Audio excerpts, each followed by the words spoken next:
Pacheco mudou claramente de posição.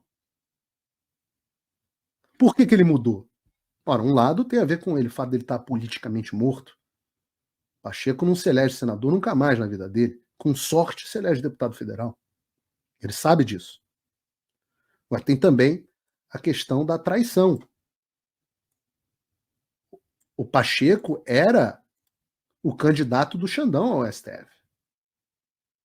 Agora o candidato do Xandão tinha passado a ser o Dino. Eu ouvi dizer, e eu não posso confirmar isso, mas posso dizer, como ouvi dizer, que ofereceram ao Pacheco, eu acho que isso nunca saiu em nenhum veículo de imprensa, mas que ofereceram a ele uma vaga no Tribunal de Contas para compensar o sonho dele, que não será realizado, de uma vaga no Supremo Tribunal Federal.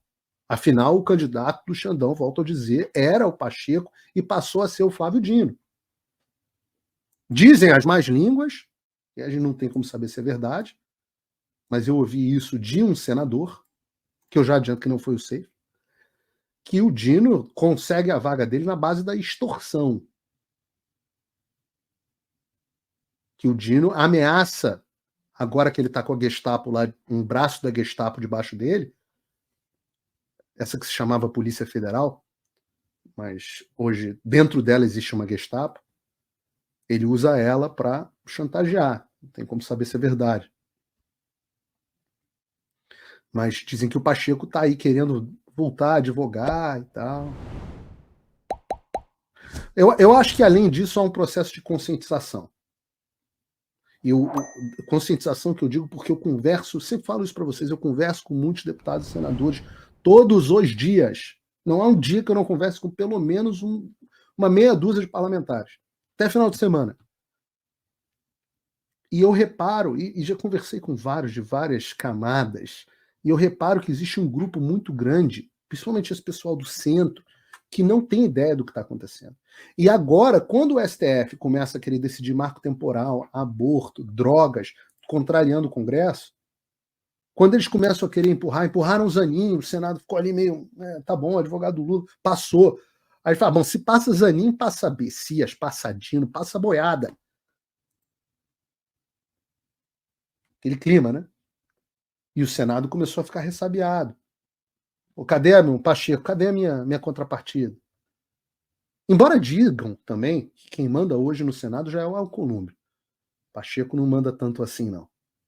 Mas quando foram para cima, por exemplo, do Marcos Duval, e o Marcos Duval tem as peculiaridades dele, mas a gente nunca soube de nenhuma sacanagem, nada de corrupção envolvendo o senador Marcos Duval, e tudo o que ele falou lá desde o início do ano acabou se concretizando e sendo refletido lá na CPI, embora ele talvez não tivesse tanta substância para comprovar o que ele queria. Mas quando foram para cima dele, vocês imaginam, né? O Marcos Duval teve gabinete revirado, contas bloqueadas, está até hoje sem rede social, celular apreendido, senador da República.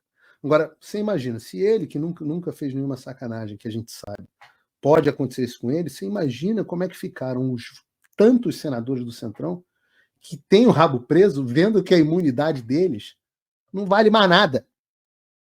Vendo que o Xandão faz o que quer dentro do Senado. Por isso que teve aquele documento, mais cedo no início do ano, com acho que 41, 42 assinaturas, suficiente até para impeachment, né? Cobrando do Rodrigo Pacheco uma atuação contra essa violação do STF. E como é que a gente sabe que há uma mudança na postura do Pacheco?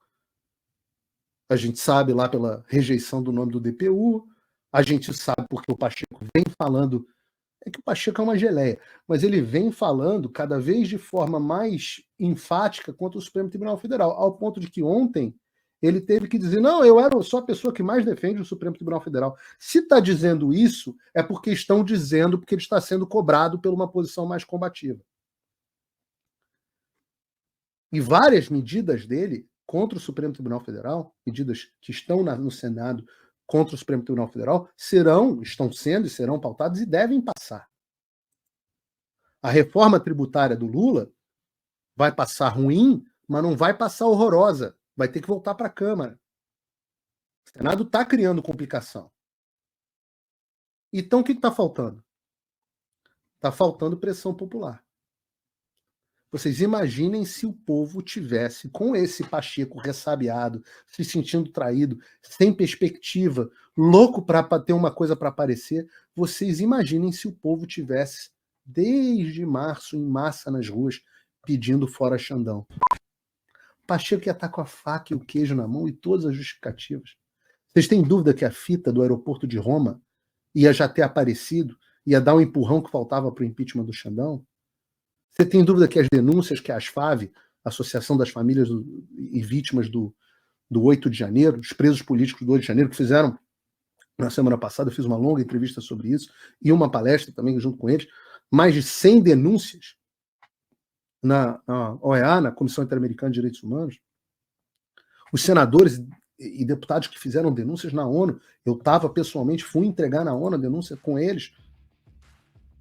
Tem um acúmulo de coisa. Falta o quê? Falta pressão popular. Falta o povo na rua. E o povo não quis ir para a rua. E o Bolsonaro falou para o povo não ir para a rua que agora era a hora de prestar atenção na CPMI. Qual foi o relatório da CPMI? Que o Bolsonaro era o causador do 8 de janeiro. Assim, a falta de estratégia é tão grande.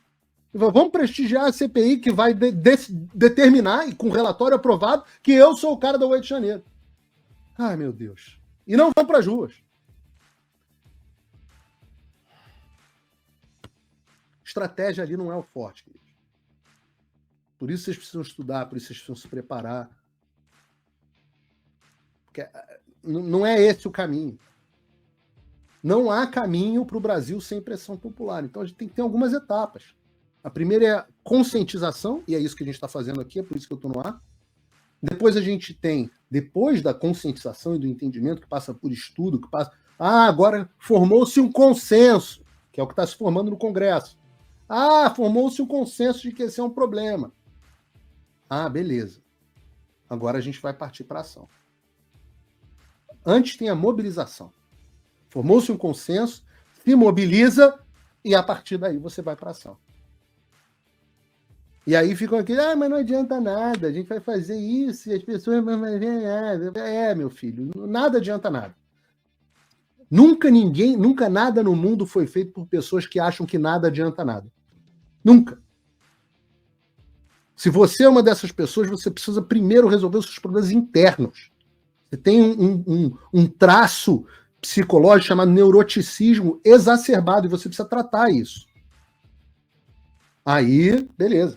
Depois que você estiver em condições sadias mentalmente, aí você pode começar a querer melhorar o Brasil. E não é que não dê desânimo. Pô, vocês imaginam, 11 meses que eu vi o trabalho da minha vida como jornalista roubado por um bandido de toga, sem nenhum devido processo legal.